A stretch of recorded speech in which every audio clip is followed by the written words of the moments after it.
How's it going, everybody? My name is John Kushik, and I'm the surviving spouse of an ALS victim, also known as Lou Gehrig's. Now, before I go on, I want to introduce you guys to a few people. The first one I don't have a picture of, and it is Chris's grandfather, Jerry. He was diagnosed and lost his battle to Lou Gehrig's in 1976, the first member of the family to start what would end up being a horrible downfall. Next was Chris's aunt Barb. Started showing symptoms and was diagnosed in 1990. When she started asking questions because her father had been diagnosed, they told her it wasn't hereditary, it just happened to be that she was diagnosed. She got it too. They told her it was all in her head. Barb lost her battle to ALS in 1991. Again, not hereditary. But then Chris's aunt Diane was diagnosed with ALS and lost her battle in 1998. A few years later, Chris's brother Sean was in the Navy and father, brother, son, all around good guy, was diagnosed with ALS and lost his battle in 2003. The next member of Chris's family was Kelly, Chris's aunt. She lost her battle of ALS in 2011. These are all members of Chris's family who lost their battle long before Chris and I got together, or before I got a chance to meet them, because Kelly lost her battle while Chris and I were together, but I never got a chance to meet her. All because of this horrible disease. I got to not meet any of them. I got to know these people through stories, pictures, through everybody else because of ALS. I got two more people I want to introduce you to. The first one is my mother-in-law, Phoebe. This is Phoebe in 2009. Happy, healthy,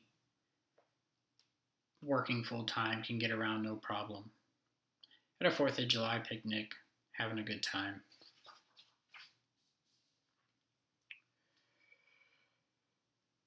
In late 2012, Phoebe started having breathing problems, ended up on oxygen, and was diagnosed with COPD and emphysema. But we all knew it was something more, especially based on the family history. In June of 2013, Phoebe attends our wedding. She's now on oxygen, needs a lot of help, can't go long distances without either her walker or wheelchair. Her hands shake horribly, and yet she's still smiling.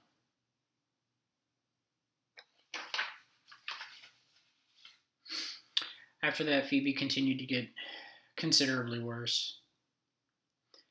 The last happy picture we have of Phoebe was Halloween last year. A little bit extra time in my help. We took Phoebe outside so she could hang out in the garage with me and pass out candy to the neighborhood kids, smiling and happy, hanging on to her walker. And obviously, even since June, has lost a considerable amount of weight. Unfortunately, a week before Christmas, Phoebe lost her battle with ALS. Phoebe was diagnosed in August. From her diagnosis to death, it was less than 4 months. And the next person I'm going to introduce you to is my husband, Chris. Chris and I met 8 years ago. One of our first pictures together. It was our first Pride Festival. It was to start one of many yearly traditions together. But he was happy, healthy, no issues, no way we thought he'd ever have ALS. 2012, Chris is working out, taking care of himself, trying to get even better in shape. We decided to join some friends on a cruise, and we go to the Caribbean. Again, he's happy, healthy. We had no idea he was going to end up with ALS.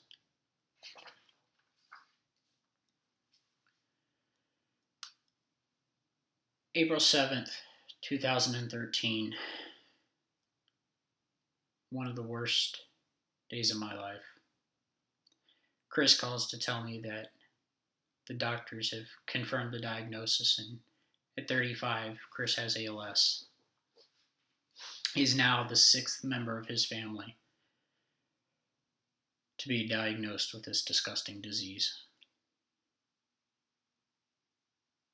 In May of 2013, Chris and I went to Washington, D.C., and with a small group of our friends and my sister there to participate, Chris and I got married.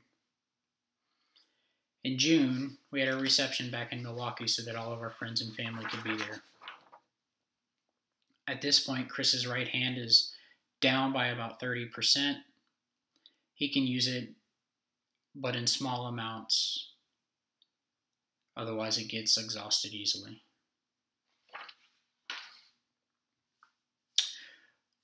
By October, Chris has gotten considerably worse. His voice is starting to go. His breathing's getting worse. And at this point, his right arm is gone completely. But in good spirits, we go to Mexico. Finally have our honeymoon. As you can see in this picture, after just a few months, Chris's right arm's gone completely. His left arm is down to 50%. So weak that he can't even put it around me for the picture, which is why they're both just hanging there. As you can tell too, Chris has also lost some weight because it's getting harder for him to eat.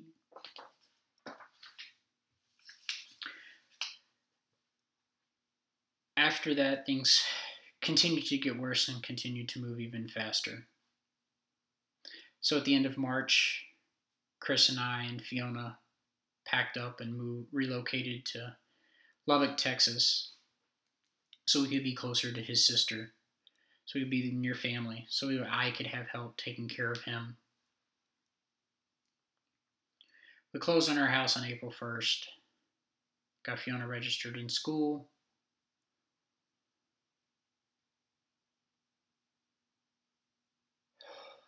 Two days later, Chris got sick and started having trouble breathing. And we had to take him to the hospital, and he was admitted. Chris was only in the hospital 4 days. It felt like he was in there for months. On April 5th, I took this picture of Chris in the bed just because I needed something. As horrible as it was, I needed this. This picture was taken after the doctors and I had come in and talked to Chris about his next options, which unfortunately were not the ones we wanted.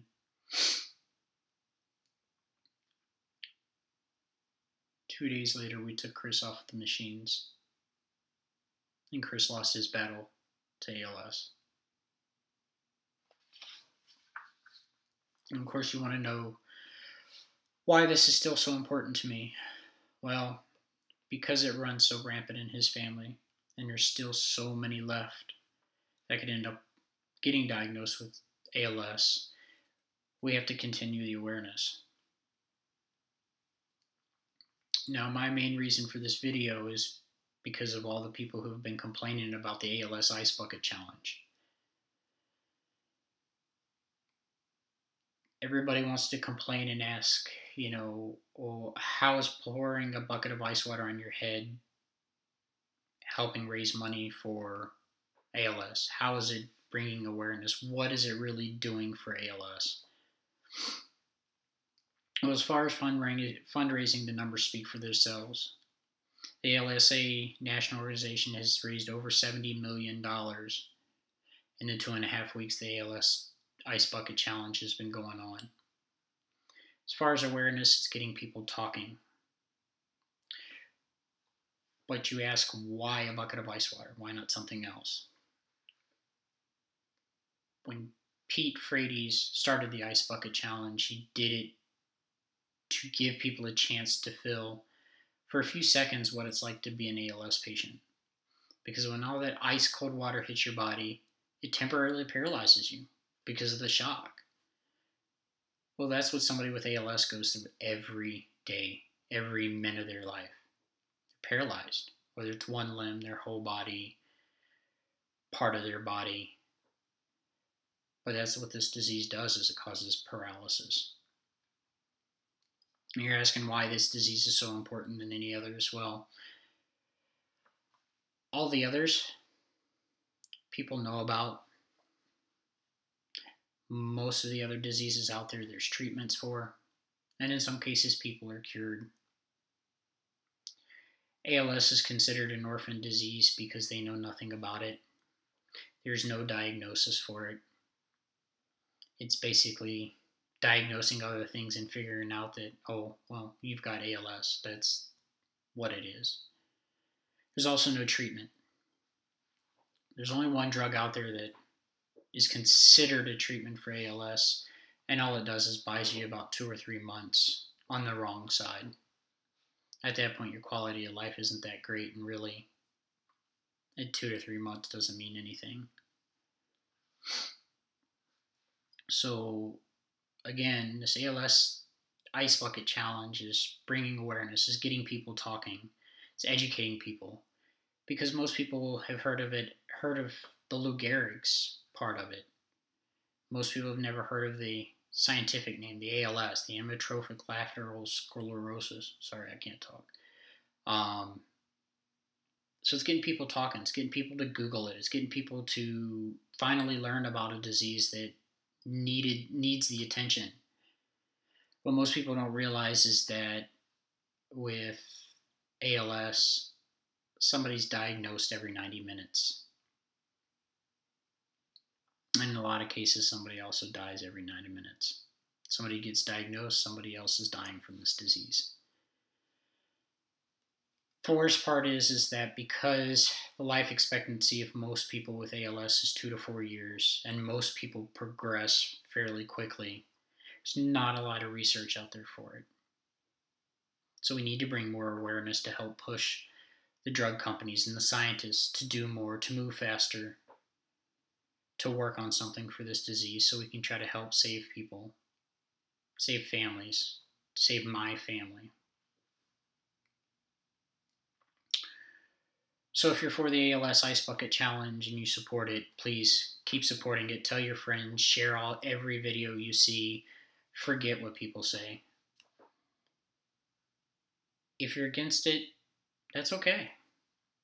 Keep talking about it, because you're still raising awareness. You're still bringing attention, and somebody's going to overhear your conversation or read your negative post, and they're going to go look it up and become educated. If you want to know more, please go to alsa.com or .org. I'm sorry, it's not a .com, and get more information. You can also go to alstdi.net and get information there. Actually, I think theirs is als.net, but you can Google either one. If you're interested in donating, you can also go to alsa.org and donate to our national chapter. If you're more interested in having your money go local, you can still go to alsa.net and click on the chapter button and find your local chapter and donate to that chapter. I thank you for taking the time to listen to me, and hopefully I've educated you. Hopefully I've opened your eyes. And hopefully I'm getting you talking more about this disease. Thank you.